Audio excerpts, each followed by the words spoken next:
So it's the 1st of January, Monday.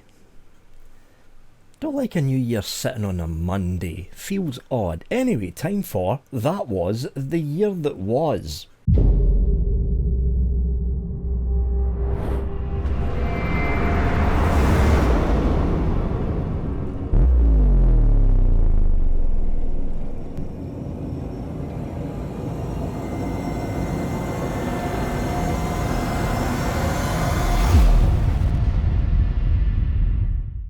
T- 2023 can be summed up in basically one word. What? That's basically 2020. What? So it's like disposables. That's another word.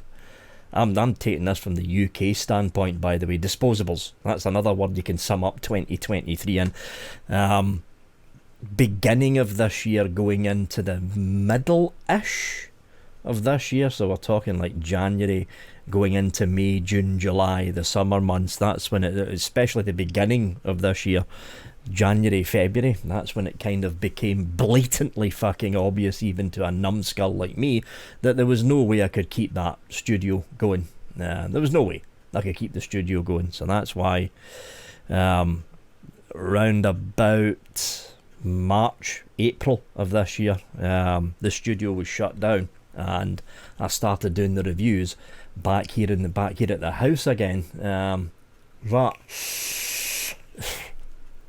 while all that was going on, and I was packing away all of the stuff, and there was a lot of fucking stuff, packing away all of the stuff at the studio to pack them into boxes to store them here at the house, there was boxes and boxes and boxes of mods.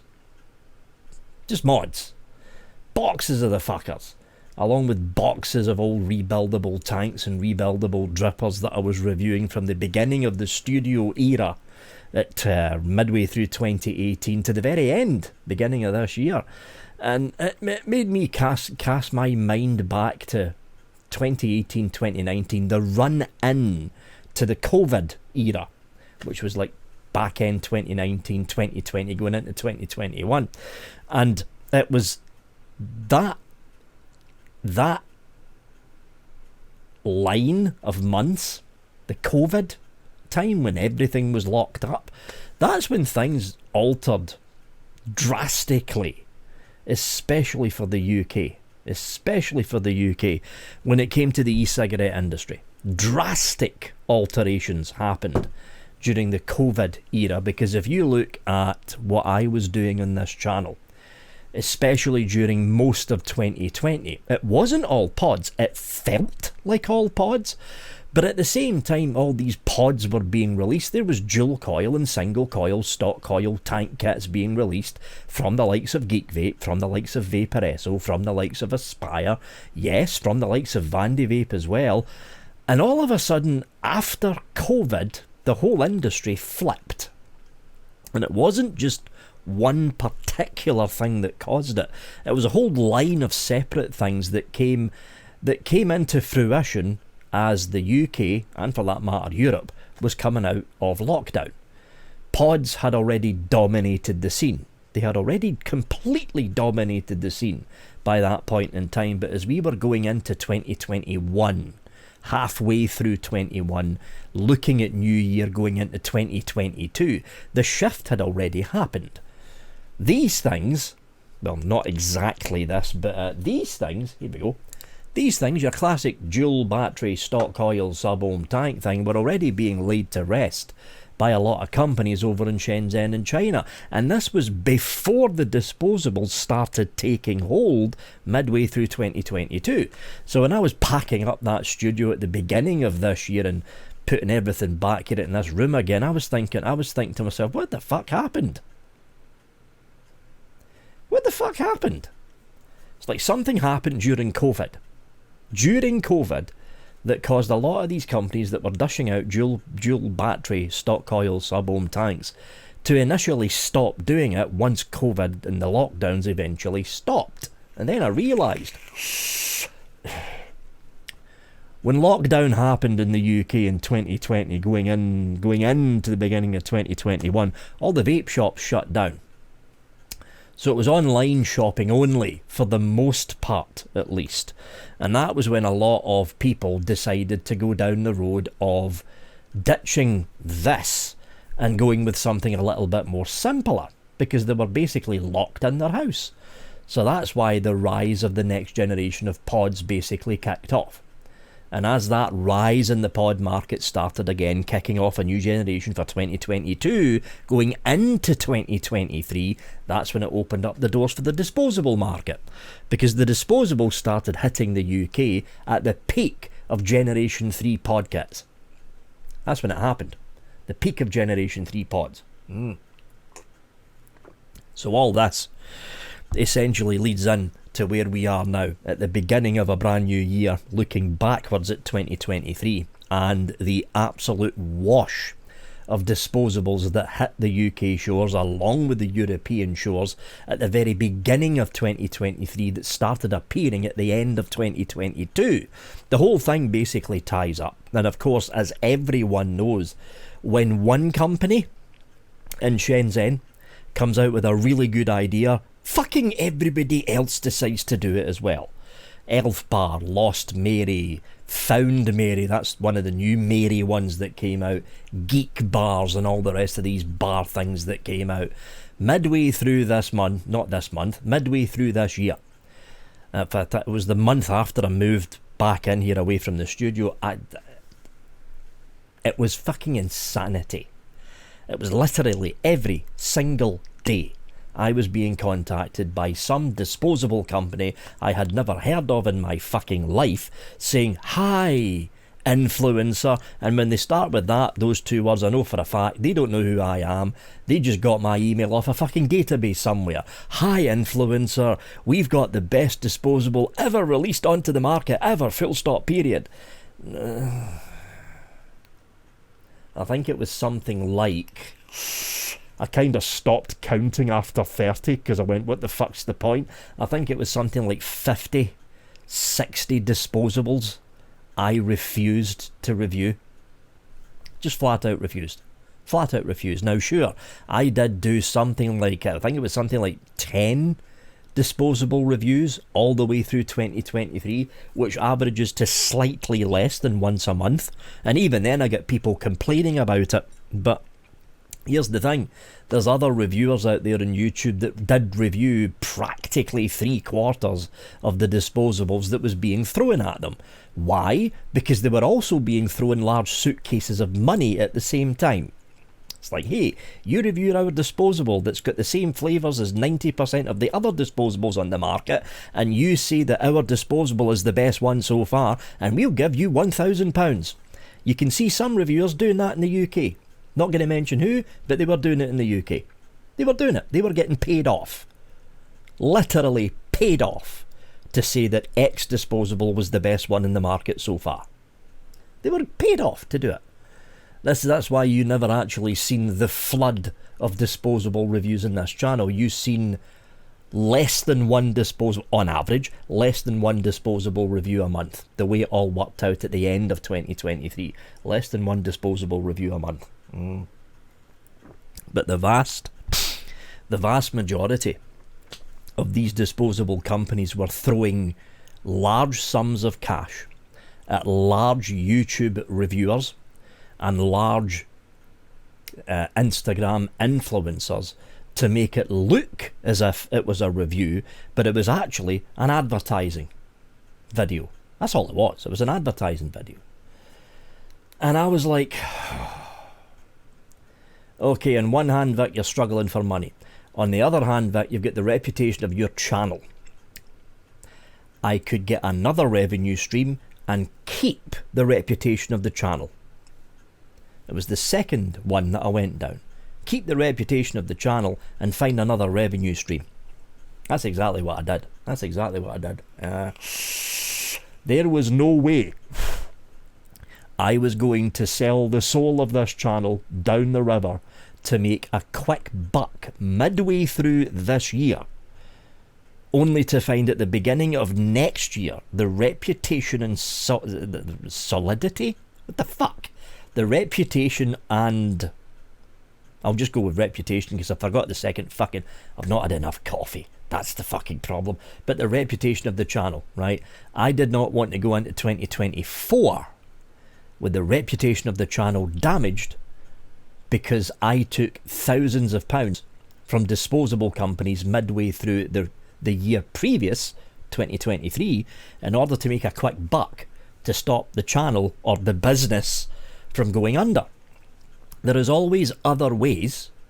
It might take a fucking long time, but there's always other ways to find other revenue streams.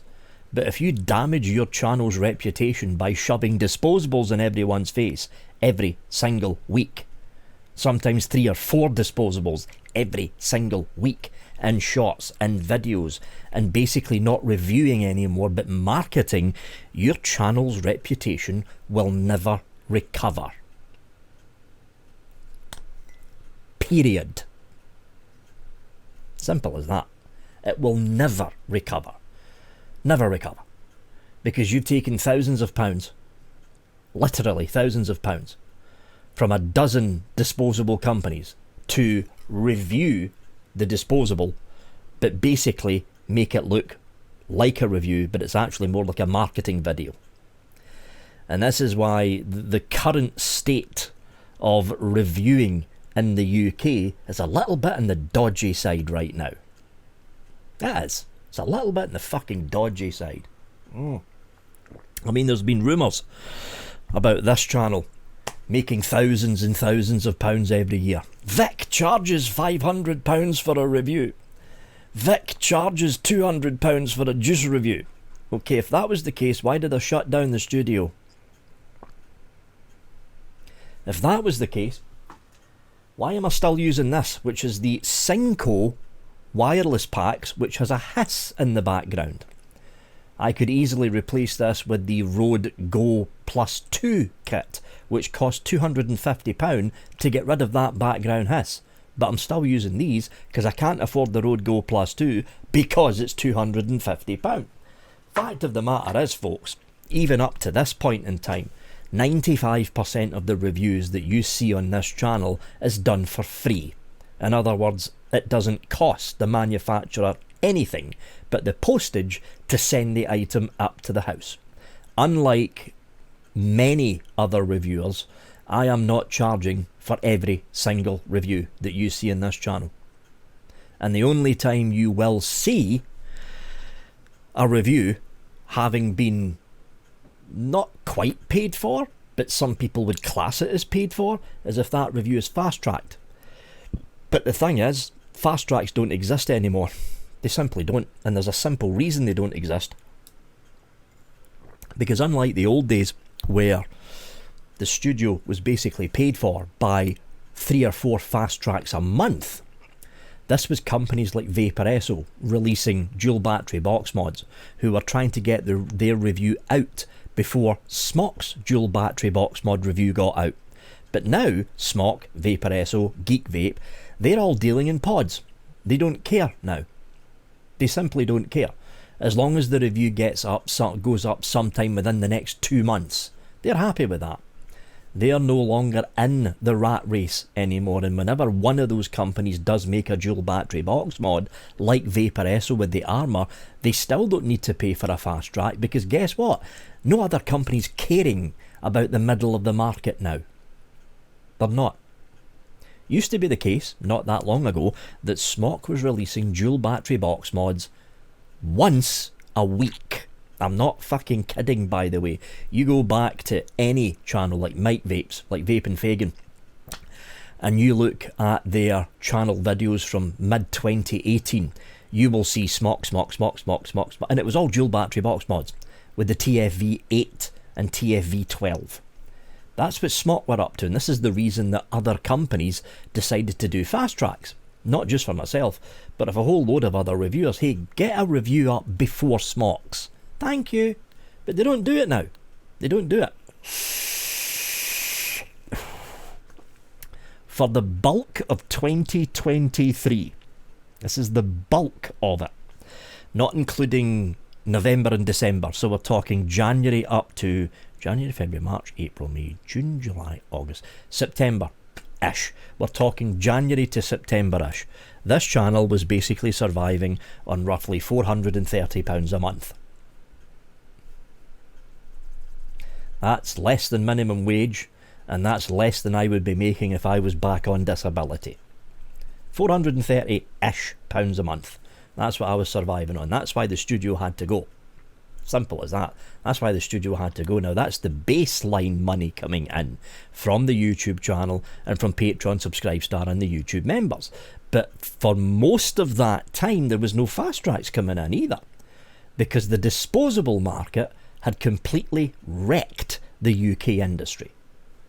Laid it to fucking waste for most of summer. Literally most of summer. We basically got, in the space of about 3 months, what the United States got in about 3 years. So what happened in the US happened here, but in a much shorter and condensed space of time. Because I think the disposable companies had already cottoned on to the fact that because of what was happening in January and February of 2023, by the time the flood happened, they knew the UK government was already looking at the problem. And hey, we're in 2024 now. By the end of this month, there is supposed to be some kind of public announcement as to what the UK government is going to do about disposables. More about that later on in the video though. But yeah, 2023 was a what kind of year for me. It really was a kind of, 1 minute at the end of 2022 you were looking at lots and lots and lots of pods and maybe a couple of decent kits being released, and then 2 months later, literally 2 months later, going into February, all disposables. And I'm like, what the fuck am I going to do with this? What the fuck am I going to do with this? If that trend had decided to continue on, and it was a case of all companies in Shenzhen and China all doing disposables and forgetting about pods, just forget about advanced kits. That's not even in the scene right now, right? But even not doing pods, if it got down to that stage where it was nothing but disposables, I would have shut the channel down. I would have. In fact, for a time, I think it was in March of this year, not last year, this is 2024 now, in March of last year, when for about 3 weeks solid, it was just disposable requests. One after another, every single day for 3 weeks solid, non-fucking stop. I'm sitting here going, I can't run the channel with this. I can't. I simply cannot run the channel like this. And that's why for a chunk of about 3.5 to 4 weeks, just before the end of spring in 2023, there was a break in the channel because I decided to basically sit back. This was after, I think it was either just before or just after moving back into the house and shutting the studio down. I decided for that period of time to sit back and see if this trend was going to continue on. Luckily for the UK market, it didn't, because some companies like OXVA, like Vaporesso, like Vapefly decided to pop up, wade through the rack of disposables and go, hey, we've got a new pod kit out. And I went, okay, I'll review that pod kit. It's better than reviewing a disposable, put it that way. Better than reviewing a disposable. But again, there has been occasions in the UK reviewing scene on YouTube where reviewers have decided to take that cash, put it in the bank, and just churn out disposable review after disposable review after disposable review non-stop, ad infinitum, continuing on. And the thing is, if I did that, yeah, this channel would be ruined. It'd be fucking ruined by now. Ruined. I'd be sitting here in January the 1st, 2024, if I did go down that path, thinking to myself, well, your reputation's fucked, Vic. Where are you going to go now? Yeah. All the way through this. For the people wondering, it's always the same kits that I'm using here, folks. G2, Osiris 30mm, peach custard, just freshly mixed. Didn't get the chance to steep it because I ran out, so I'm not really tasting the custard that much. Nice peach though. Still the raga with that fucking thing that annoys the fuck out of me. But yeah, still the raga with the age raga fucking AIO thing in here.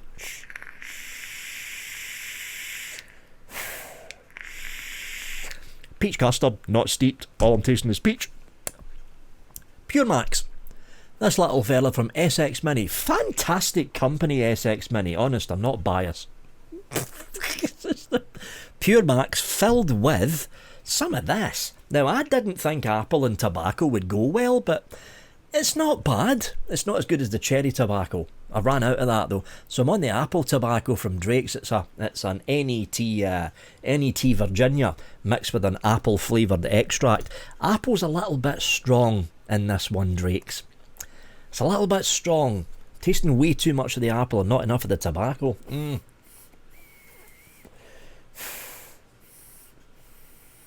But there we go. Got that in the Pure Max from SX Mini, and of course this Q Mini Osiris 25 sitting on top with Rochford Projects Black Vine.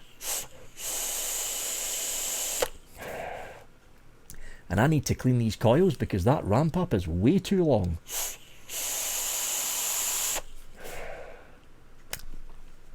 But yeah, that's the kind of thing I was staring at midway through this year.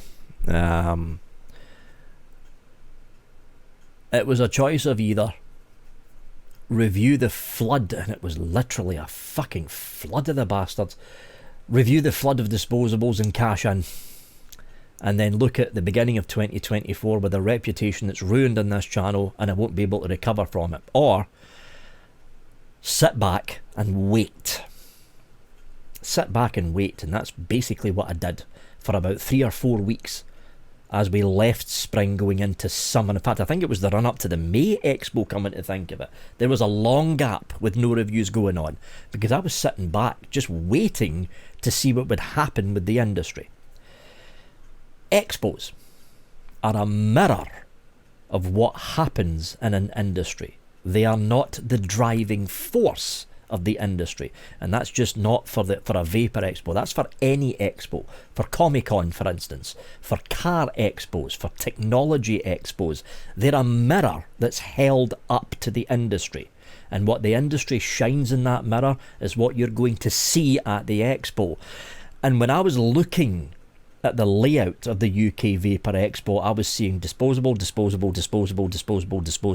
whole fucking floor for 2023's May Expo was flooded with disposables, but there was a couple of differences between the May Expo of 2023 and the Expo that happened in 2022, because the 2022 Expo, it wasn't even fucking worth, well, it was worth going for the social side of things, but what was happening on the main floor, no. 2023's May Expo, there was a light at the end of that tunnel. Not only did you have the Ohm Zone, but there was also some stalls on the main floor of the expo that were not shoving disposables down people's throats. They were flaunting their new pod kit. And as the run up to the May Expo started getting closer and closer, at the same time I was taking that 4-week break.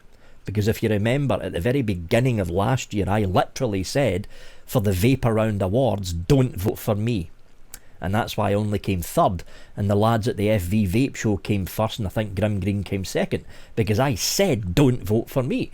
Because I was basically saying, I'm not making that many reviews right now. I'm basically taking a break.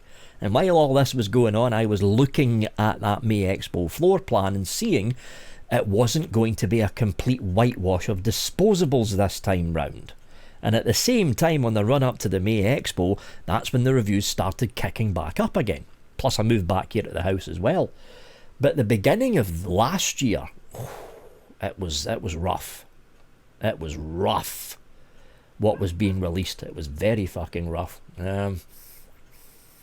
Moving in, as we go past the May Expo into the summer, autumn and then winter months of this year, that's when the whole Boro tank thing decided to explode onto the market. There's been a lot of Boro tank devices reviewed in this channel last year, and there's going to be even more going into January, because we're in January now. I've got the San Boro tank device from Vapors Cloud, I think. That one's from. There's a couple of other Boro tank devices coming in midway through, just before Chinese New Year actually. Midway through next week, I think they're getting posted out to me. So the Boro tank craze is continuing on, folks. There's no signs of it stopping. There's literally no signs of it stopping, so this whole Boro tank thing's going to keep going on.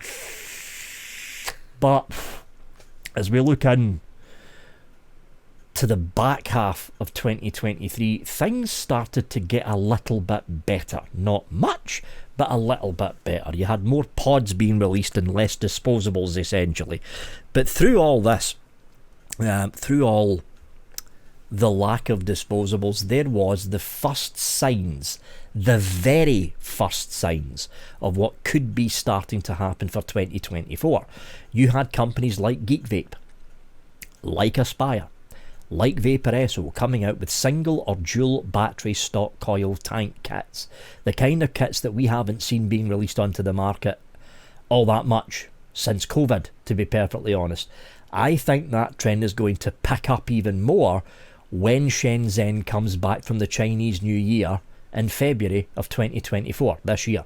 Because you need to remember, I think it's about a week and a half's time, maybe 2 weeks' time, Chinese New Year starts to kick off. Now, I think Chinese New Year technically, officially starts at the very end of January going into the 1st of February. Chinese New Year's a little bit later this year. But the factories all shut down essentially midway through January. They essentially all shut down. So again, if you're watching this and you're a vape shop in the UK, I would put extra orders in for stock coils and pod tanks and stuff. You know, because the Chinese New Year, the lag effect of Chinese New Year lasts well until through into April. Especially now with what's happening over in China, with the economic downturn that's starting to happen over there. I don't know if you've watched the news, but there is an economic downturn happening. They're going into recession, essentially. They've managed to hold off a recession, but they're going into one now. They're going into one, and whether a lot of these factories open back up after Chinese New Year, it's a 50-50. It's a 50-50. The technology sector in China is suffering greatly right now with the recession, and the technology sector encompasses the e-cig sector as well over in Shenzhen. Now, a lot of these e-cig companies in Shenzhen do have a much greater worldwide market than a lot of the other electronics companies based in Shenzhen, but some of those companies are going to be struggling. So if you're a vape shop owner, get your coils in now. Get them in now. Because if you wait for a week and a half on the run up to the beginning of the Chinese New Year shutdown, there's no guarantee there's going to be enough product being manufactured in Shenzhen to actually fill your order. Get your orders in now, just in case. Just in case. But as we look at the end of last year, there was the first signs of bigger kits starting to come out. There was also the first signs of the rebuildable sector starting to come out from hiding, although to be honest it didn't really go into hiding in the first place, because Boro tanks are still a rebuildable device. But what a lot of people consider rebuildables is stuff like this, your tanks essentially. There hasn't been a lot of tanks released in 2023, and the bulk of the tanks that got released last year was on the back half of last year rather than the front half, because the front half was disposable heavy. Is that trend going to continue for 2024? Personally, I think it is. I think it is. We aren't going to see the effects of the downturn of disposables until China comes back from their new year. So we're going to be looking at February and March of 2024. But the ground was laid down in the back half of 2023. The disposable market is on a drastic decline now. A drastic decline, because I think a lot of these disposable companies have now heard that the UK government is going to make some kind of announcement at the end of this month about what the plans are to stop the disposable problem in the UK. Whether that is going to be an outright flat ban, or it's going to be a restriction of disposables to be sold in licensed vape shops and chemists. Nobody quite knows yet. Nobody quite knows, but there is something is going to happen, and something is going to be announced at the end of this month that is going to greatly impact the disposable market in the UK. Greatly impact it. And this is more than likely one of the major reasons that there was a massive downturn in the amount of disposables being produced for the UK market, the TRPR market, and produced for the TPD market for that matter, in the last several months of last year. Because it's not just the UK that's looking at this disposable problem, it's now half of Europe that's looking at it as well. Yeah, yep. Unlike the United States market, where disposables just kept going, and it completely and utterly wrecked the industry over there. That plus what the individual states were doing, the governments here in the UK and in the European Union are deciding to step in before the problem gets too bad. Before it gets too bad. And whether that's going to be a good thing or not depends on what the governments decide to actually do. So, yeah, 2023. That's it, basically done and dusted. The community side of things as well has actually picked up quite a bit for the UK side of things. It's picked up quite a bit for the UK side of things. You've got a whole load of new shows going on in the UK for vapors in the UK as well, and that sense of community compared to what it was like in 2021, for instance, that sense of community in the UK is a lot more stronger in 2023 and going into 2024 than it ever was before. Simple as that. There's basically more people talking to each other rather than more people arguing with each other, which is always a good thing. It really is always a good thing when that happens, folks. I mean, you get people that show up and take their channel down and show up and take their channel down and show up and take their channel down, but they're basically in the minority now. They're essentially in the minority, especially the news that came out about that certain individual with 15-year-old former partners and daughters trying to take them to court. Yeah, enough about that. But yeah, these certain individuals are going to keep popping up time and time again. But as them and their followers suddenly vanish into the background, you know, the rest of the community is just going to keep going. Simple as that. The rest of the community is just simply going to keep going.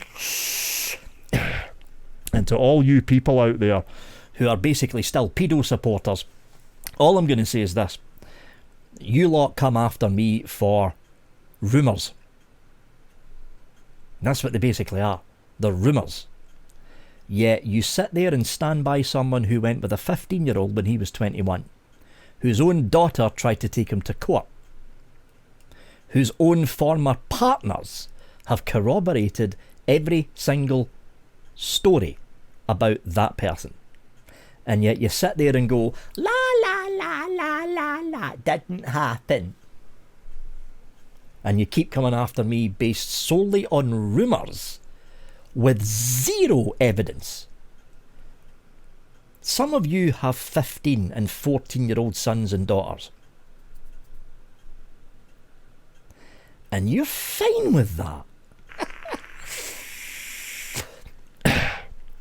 So what have we got to look forward to in 2024? Well, I'm not going to make predictions because usually they go fucking wrong, but looking at the trends of 2023, especially, I mean, it's going to depend on what the fuck the UK government's going to say at the end of January, right? Because they are going to make some kind of announcement at the end of January, but it doesn't matter what road they go down.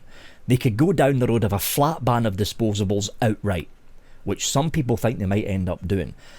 Most people, including myself, I think they're going to go down the road of restrictions. In other words, if someone wants to buy a disposable, they can only buy it in a licensed vape shop or a chemist.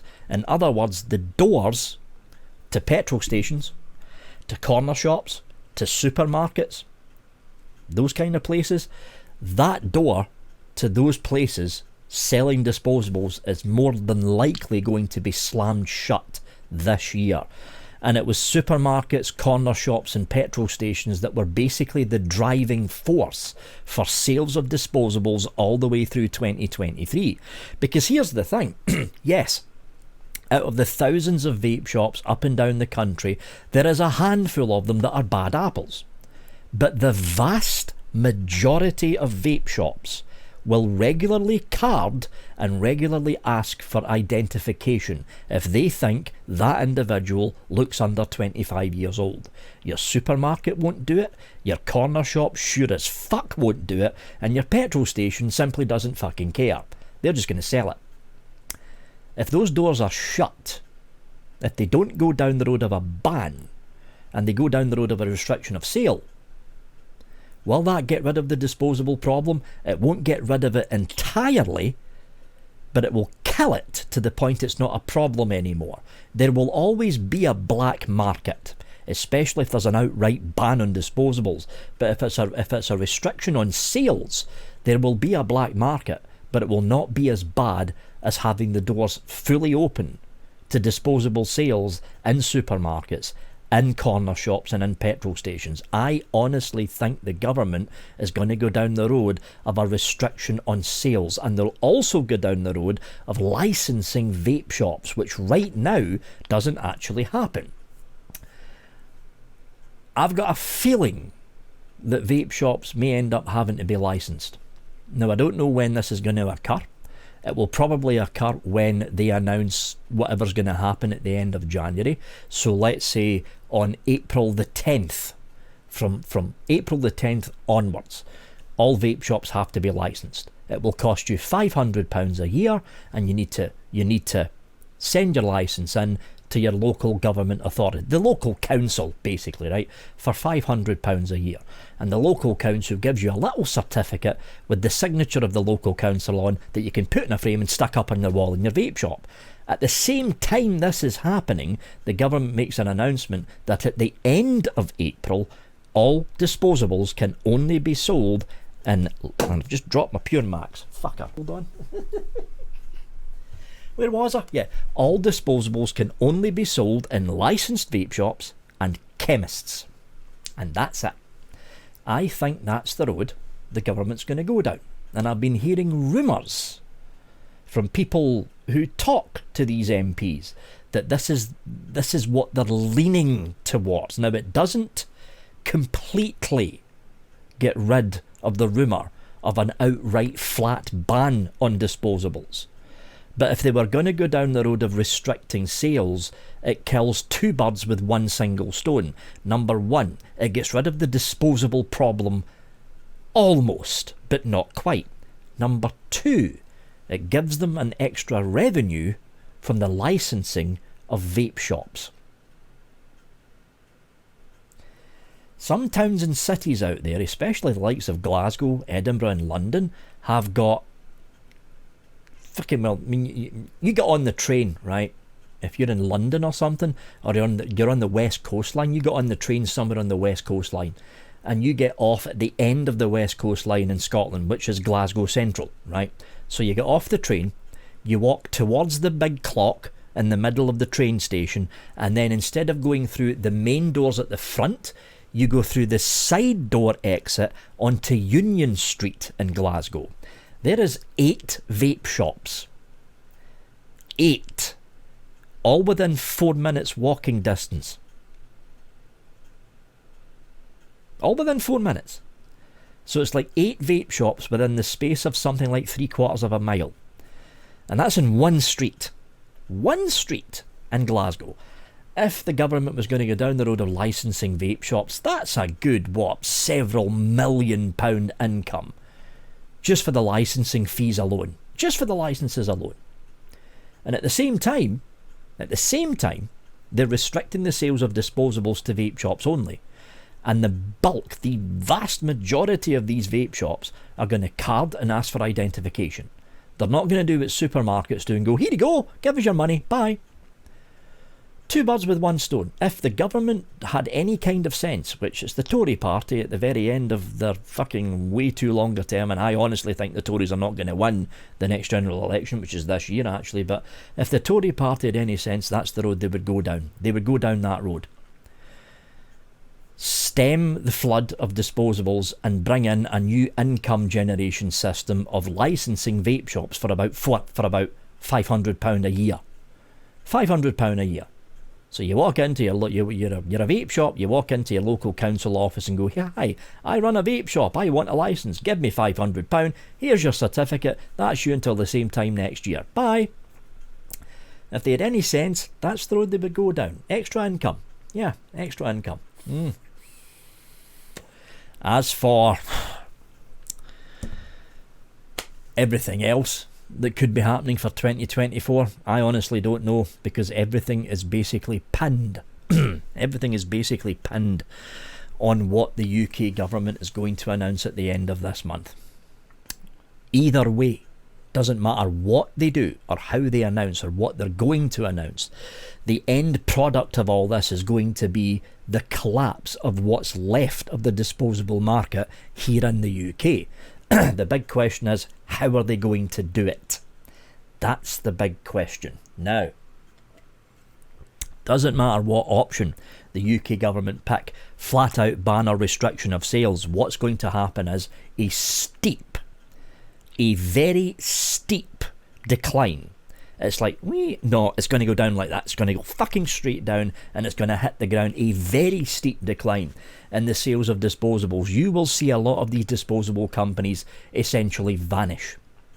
And the bigger companies that have made disposables, like Geek Vape for instance, with the Geek Bar, they'll probably end up shutting down their disposable branch, the disposable arm of their company.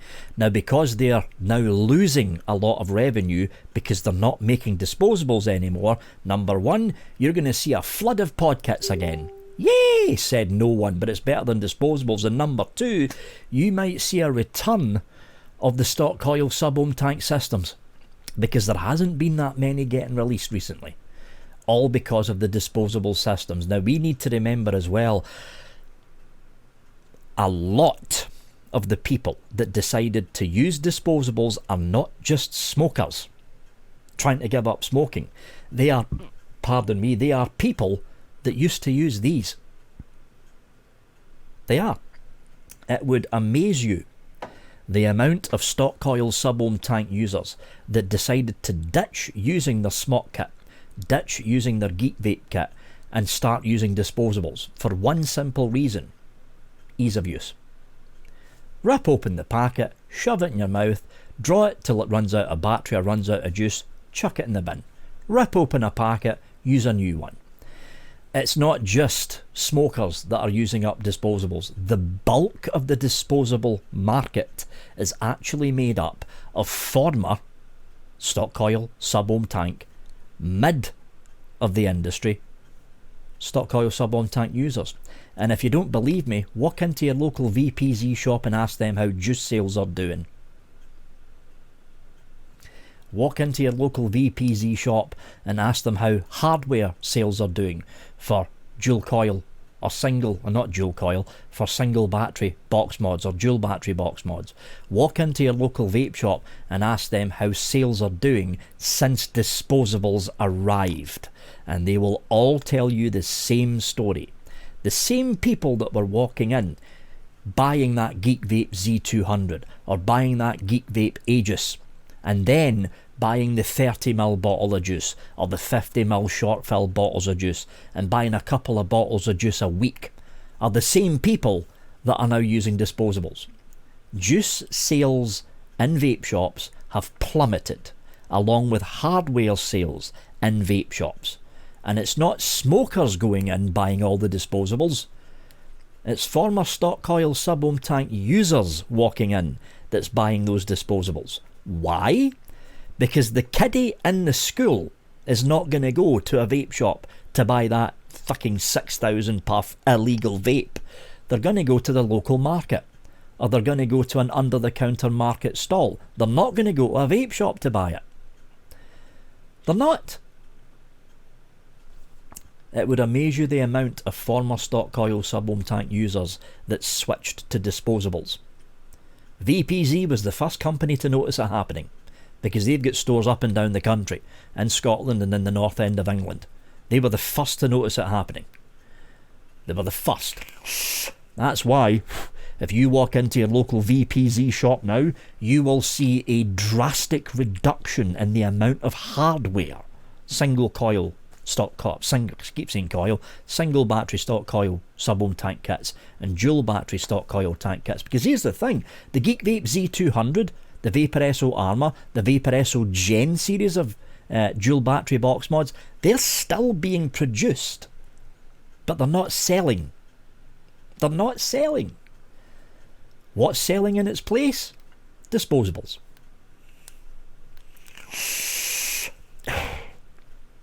No matter what road the UK government goes down at the end of January, there's going to be two effects. Number one, the sales of disposables is going to tank. It's going to nosedive into the ground and wipe out an entire industry sector in Shenzhen. Number two, the companies that are left, Geek Vape for instance, Smoor that owns Vapor SO, Smock, Aspire, Vandy Vape, Vapefly, they're going to end up releasing a whole rash of new a whole rash of new pod kits and a whole rash of new AIOs. And some, but not all, some of those companies are going to go back down the road of this, because they're going to realise that the vast majority of disposable users in the UK were not ex-smokers. They were former stock oil sub-ohm tank users. Now, these stock oil sub-ohm tank users switched to disposables maybe 6 or 7 months ago, maybe even a year ago. When they find out from their local VPZ shop or from their local corner shop that number one, they can't get their disposable anymore, and number two, if they're a disposable regular and the government goes down the road of restriction of sales, they can only get disposables from a local vape shop, that local vape shop's going to turn round to that disposable user and say, hey, you know what? You're spending £6 a day getting one disposable. Times that by 7. How much money are you spending every week? Now times that by 4. How much money are you spending every month on that disposable? It's a lot of fucking money, people. You don't realise how much money it actually is until you take that £6 disposable and you times that by 30. Then you realise how much money you're spending on a disposable every month. That vape shop will realise this and say, try this pod kit. There's a pack of coils for that pod for £10. Look at all the liquids we've got up here. You can buy a bottle of liquid, you can buy a 30ml bottle of juice or a 50ml bottle of juice, and that 50ml bottle of juice will last you a good three weeks, roughly speaking, if you're doing mouth to lung, in that pod kit. And you're saving X amount of money. Or, hi disposable user, did you used to use stock oil sub-ohm tanks? Why yes, Mr. Vape Shop owner, I did. Here's the latest Geek Vape Z200. It's going to happen. It's going to happen. It won't happen immediately. It all depends on the timing of what the UK government announces. They won't do that and say, okay, all restrictions are on now. They can't do that. They're going to have some kind of lead in to the restriction actually taking place, but you can be guaranteed that by the end of this year, so we're looking at December the 31st 2024, when I sit down in this room and talk about that was the year that was for 2024, the entire market would have changed from when I'm doing this video right now.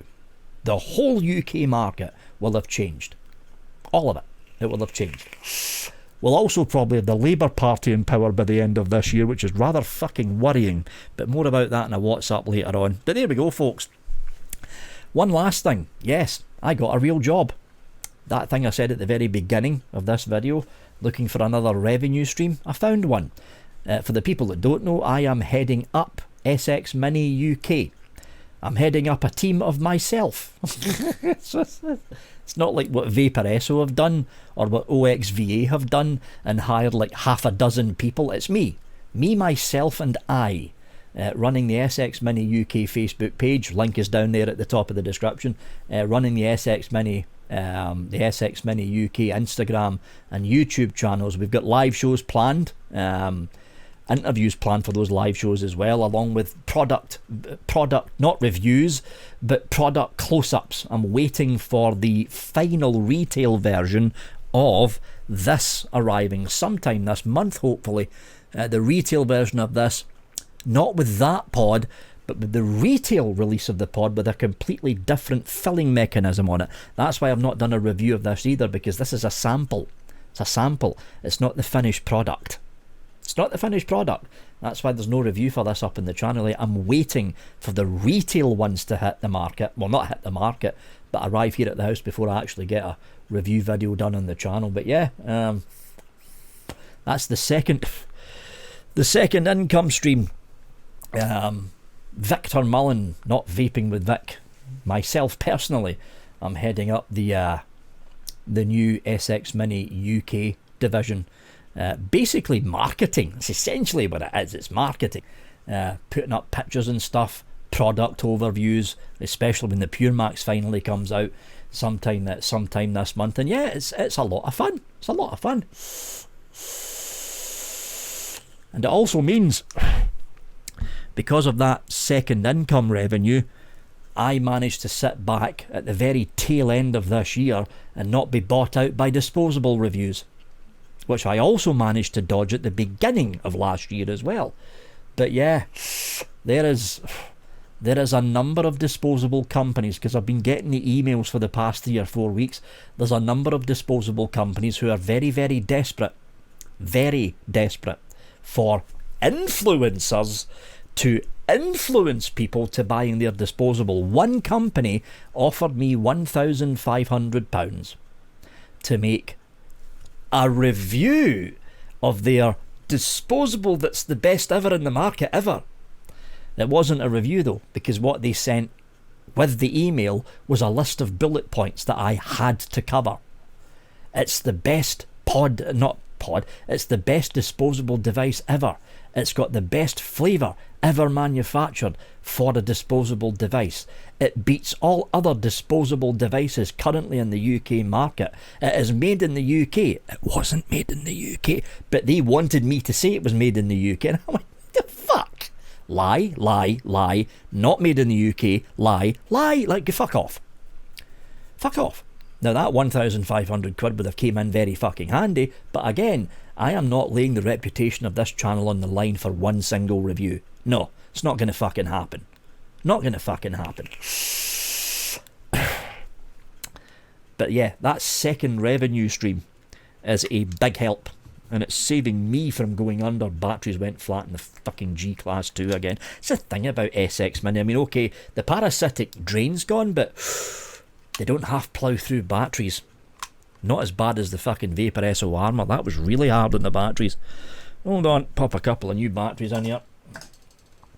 Although I will say, I mean, I think I mentioned this in a previous video, those batteries are getting old. They're like 1.5 years, 2 years old now, and I think they need replaced. But again, don't have the fucking money to do it. But now I've got the second revenue stream from SX Mini UK. Yeah, I'm going to buy new batteries, because I think they're on their way out. Unsteeped peach custard. Mouthful of peach, little bit of strawberry, fucking tiny little bit of a hint of custard. Like peach though. Love peach. Yum. Anyway, I think that basically covers everything, folks. Again, if you're not following SX Mini UK's Facebook page, the link is going to be in the description. There's going to be live shows every Wednesday. I think I've pinned it down to Wednesday now. There's going to be live shows every Wednesday. I need to catch up with James about this, but one of the live shows is going to be an interview with James from Aromaxi, because Aromaxi is working very close with SX Mini In fact, they still are working very close with SX Mini, and which is why when you looked at the Aromaxi stand at the Vapor Expo in October, they were all using Pure Maxes, all of them. So I'm going to be having a chat with James from Aromaxi on the SX Mini live show. It's not going to be this Wednesday. It'll probably be somewhere at the back end of January. That's what I'm pinning it for. But yeah, live shows every Wednesday for an hour. When the Pure Max retail version comes out, there's going to be close-ups and a lot of product info videos about the Pure Max being released on the SX Mini UK page and on this channel. Now again, because of transparency and all that kind of stuff, you will not see an actual review, like a full review of the Pure Max on this channel. What it's more going to be like is me covering what the actual Pure Max does, because for me to review a product that's made by a company I'm technically working for is a little bit on the side. So what you're going to see in this channel when the Pure Max retail video goes out is more of a product overview. Less of an actual review. But there is fucking dozens of reviewers in the UK and over in the United States that have already got their hands on the Pure Max, and a lot of them's already done a review of the non-retail release. I'm guessing when they get their hands on the new pods, they'll probably come out with a updated review about the new pod as well. So if you want an actual review, there's loads of them already out there, folks. There's loads already out there. Anyway, that is it from me, folks. I hope every single one of you watching this had a fantastic New Year and a fantastic Christmas. The reviews on the channel will be kicking off round about Wednesday of this week.